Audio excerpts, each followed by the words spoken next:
Corona संक्रमण के बाद अब डेंगू का कहर छाने लगा है। बालाघाट जिले में डेंगू से पहली मौत सामने आई। हालांकि जांच रिपोर्ट के अभाव में स्वास्थ्य विभाग इसे संभावित मरीज बता रहा है, लेकिन मृतक युवक डेंगू से पीड़ित था और उसका इलाज निजी अस्पताल में किया जा रहा था, जहां उसकी मौत हो गई। डेंगू संक्रमण की जांच को लेकर भी जिले में कई तरह की अव्यवस्थाएं हैं, जिससे डेंगू का पता लगाना भी मुश्किल है। बालाघाट शहर के वार्ड नंबर 13 बूढ़ी निवासी युवक राहुल मेश्राम की 13 सितंबर को मौत हो गई, जिसे एक दिन पूर्व तबीयत खराब होने पर डॉक्टर अशोक लिल्हारे के निजी अस्पताल में इलाज के लिए भर्ती कराया गया था, जिसकी रैपिड जांच हुई और उसे डेंगू पॉजिटिव बताया गया। लगातार उसकी प्लेटलेट्स कम होती रहीं और 13 सितंबर को उसे उपचार के लिए गोंदिया के निजी अस्पताल में ले जाया जाने लगा, लेकिन उसकी मौत हो गई। इस युवक की अचानक मौत से पूरा परिवार गमगीन है। स्वास्थ्य विभाग डेंगू से लोगों की सुरक्षा के दावे कर रहा है, लेकिन जांच रिपोर्ट को लेकर अब भी कई तरह की खामियां बनी हुई हैं। स्वास्थ्य विभाग रैपिड टेस्ट से डेंगू की जांच रिपोर्ट पॉजिटिव आने पर इसे स्वीकार नहीं कर रहा है। दावा किया जा रहा है कि एलिजा टेस्ट सही है और वो डेंगू की पुष्टि करता है। युवक की मौत पर स्वास्थ्य विभाग इसे संदिग्ध डेंगू का मरीज मान रहा है, जबकि हकीकत ये है कि डेंगू की जांच को लेकर रैपिड टेस्ट अधिक हो रहे हैं और एलिजा टेस्ट को लेकर स्वास्थ्य विभाग व्यवस्थाएं बनाने खुद असमंजस में है।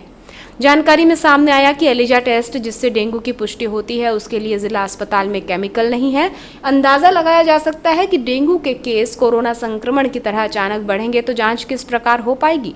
चर्चा में मुख्य चिकित्सा एवं स्वास्थ्य अधिकारी डॉक्टर मनोज पांडेय ने बताया कि जिस युवक की मौत हुई है वो संभावित डेंगू का मरीज है। उन्होंने कहा कि वायरल में प्लेटलेट्स कम होते हैं और सभी वायरल को डेंगू नहीं माना जा सकता।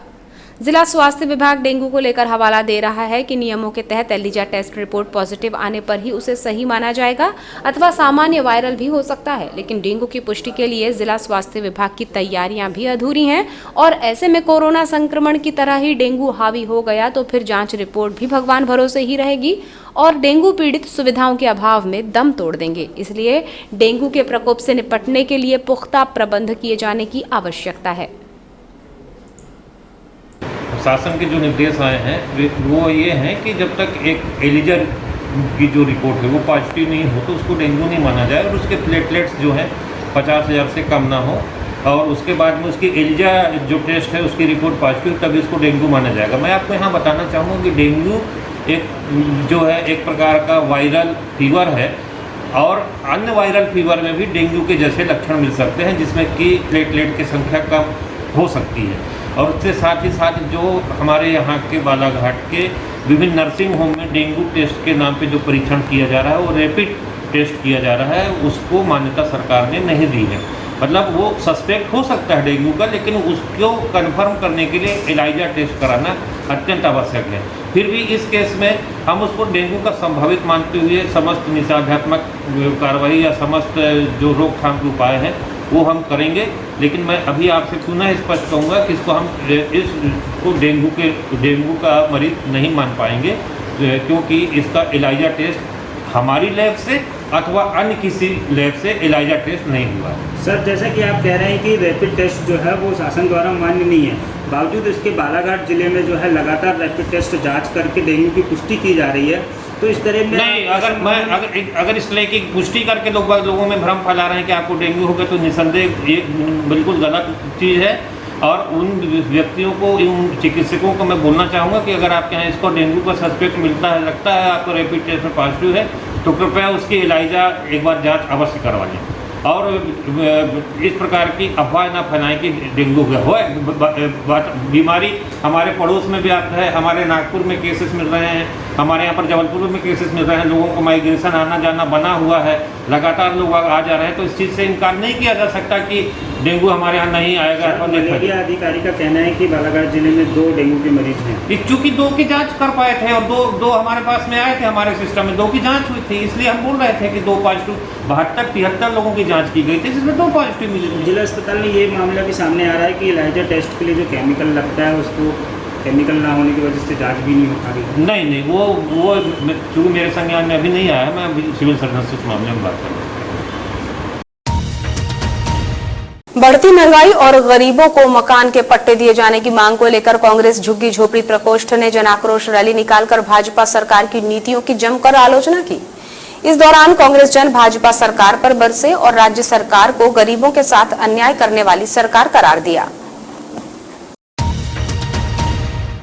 नगर की कालीपुतली चौक से झुग्गी झोपड़ी प्रकोष्ठ के बैनर तले कांग्रेस जनों ने रैली निकाली, जो नगर के प्रमुख मार्गों से होते हुए कलेक्ट्रेट पहुंची, जहां मांगों का ज्ञापन सौंपा गया। जन आक्रोश रैली से कांग्रेस ने महंगाई और जमीन के पट्टों को लेकर भाजपा सरकार को घेरने का प्रयास किया, जिसमें कहा गया कि महंगाई आज चरम पर पहुंच चुकी है और भाजपा सरकार महंगाई को लेकर कोई कदम नहीं उठा रही है, जिससे आम आदमी आर्थिक तंगहाल हो गया है। उज्ज्वला योजना को लेकर इसे सरकार की छलावा योजना करार दिया गया, जिसमें AICC सदस्य पुष्पा बिसेन ने कहा कि सरकार गैस कनेक्शन तो दे रही है, लेकिन यूपीए सरकार में सिलेंडर की कीमतें जो 300 रुपए थी वो आज 1000 कर दी गई हैं और गरीबों की पहुंच से सिलेंडर भराना दूर हो गया है। झुग्गी झोपड़ी के तत्वाधान में यह जन आक्रोश रैली निकाली गई है और जैसा कि हम सभी जानते हैं कि कांग्रेस ने आज तक जनता के अधिकार की लड़ाई लड़ी है और आज भी झुग्गी झोपड़ी प्रकोष्ठ के द्वारा ये रैली निकाली जा रही है। आज जिस तरह से महंगाई बढ़ी है देश में और अनाप शनाप महंगाई बढ़ी है, डीजल पेट्रोलियम पदार्थों के रेट बढ़ गए हैं, खाने के तेल के रेट बढ़े हुए हैं, रसोई गैस के दाम बढ़ गए हैं। मैं समझती हूँ कि इतना ज़्यादा रेट जो बढ़े हैं, इसके पहले यूपीए की सरकार थी, उस समय गैस के रेट 314 रुपये प्रति सिलेंडर मिलते थे और आज देखिए तो 1000 रुपये सिलेंडर होने जा रहे हैं। तो गरीब मजदूर जो है जिनको उज्ज्वला योजना के तहत सिलेंडर दिए गए हैं, आज भी 1000 रुपये की गैस नहीं भरवा सकती।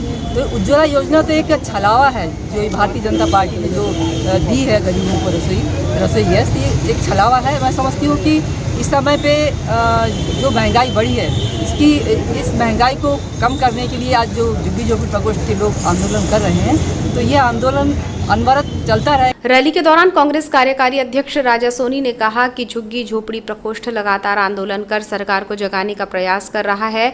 पट्टों की मांग जायज है क्योंकि सरकार एक और अवैध कॉलोनियों को वैध कर रही है और पट्टों से गरीबों को वंचित रखा जा रहा है। उन्होंने कहा कि भाजपा सरकार गरीबों की पीड़ा को समझने तैयार नहीं है।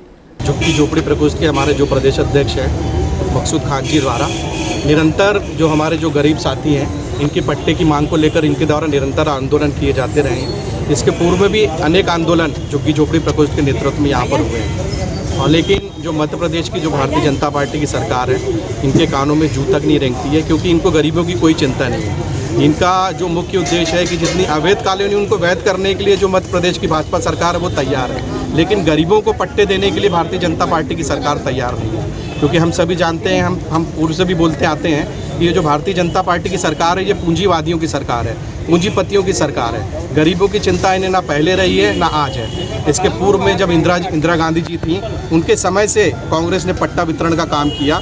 2-3 सरकार जब भी कांग्रेस की रही, कांग्रेस ने बराबर हमारे जो गरीब साथी हैं जो निवास करते हैं झुग्गी झोपड़ियों में, उनको पट्टे देने का काम कांग्रेस ने किया। लेकिन उसके बाद से जब से भारतीय जनता पार्टी की सरकार काबिज है प्रदेश के अंदर में, एक भी हमारे गरीब साथी को पट्टा वितरण का काम नहीं किया गया भारतीय जनता पार्टी द्वारा। आप देख रहे हैं कि महंगाई चरम पर है, चाहे पेट्रोल हो, चाहे डीजल हो, चाहे घरेलू गैस हो। आज हमारे जो गरीब जो साथी हैं, उनकी जो पीड़ा है उसको हम समझ सकते हैं, लेकिन ये भारतीय जनता पार्टी की सरकार समझने को तैयार नहीं है। निरंतर रसोई गैस के दाम बढ़ रहे हैं, हर चीज़ के दाम बढ़ रहे हैं, तो आखिर किस तरह से जो गरीब साथी अपना जीवन यापन करेंगे। और आज इन सभी गरीब साथियों की मांग को लेकर आज झुग्गी झोपड़ी प्रकोष्ठ के नेतृत्व में यहाँ पर यह रैली का आयोजन मकसूद भाई के नेतृत्व में किया गया है। हम उन्हें बहुत बहुत साधुवाद देते हैं कि निरंतर वो इन गरीब साथियों की, जो हमारी झुग्गी झोपड़ी वासी उनकी लड़ाई को लड़ रहे हैं। हम सब उनके साथ में, हमारे पूरे कांग्रेस के साथी, पूरे कांग्रेस के प्रकोष्ठ भाई मकसूद खान जी के साथ में। जन आक्रोश रैली के दौरान झुग्गी झोपड़ी प्रकोष्ठ के कार्यकारी प्रदेशाध्यक्ष मकसूद खान ने बताया कि लगातार पट्टों की मांग की जा रही है, लेकिन शासन उसे अनदेखा कर रहा है। गरीबों को पट्टे दिलाने के लिए आंदोलन निरंतर चलता रहेगा। जी बताएंगे। आज झुग्गी झोपड़ी प्रकोष्ठ की तरफ से महंगाई के खिलाफ रसोई गैस, खाने का तेल, डीजल, पेट्रोल और भी दीगर जो खाद्यान्न चीज़ों में बढ़ोतरी हुई है बीजेपी की सरकार में, उसके खिलाफ हम लोगों की जन आक्रोश रैली निकलने जा रही है। हम इधर हमारे नगर पालिका की रोज़ एक गाड़ी घूम रही है, ये 1 किलो चावल 1 रुपये में दे रहे हैं। हम लोगों ने कैलकुलेशन किया जब झुग्गी झोपड़ी प्रकोष्ठ ने, तो वो चावल 50 रुपये किलो पड़ रहा है। पूछो कैसे कि भाई 1 किलो चावल, रसोई गैस महंगी, खाने का तेल महंगा, सब्जी महंगी, तो टोटल आ रहा है कि वो 50 रुपये किलो चावल पड़ रहा है।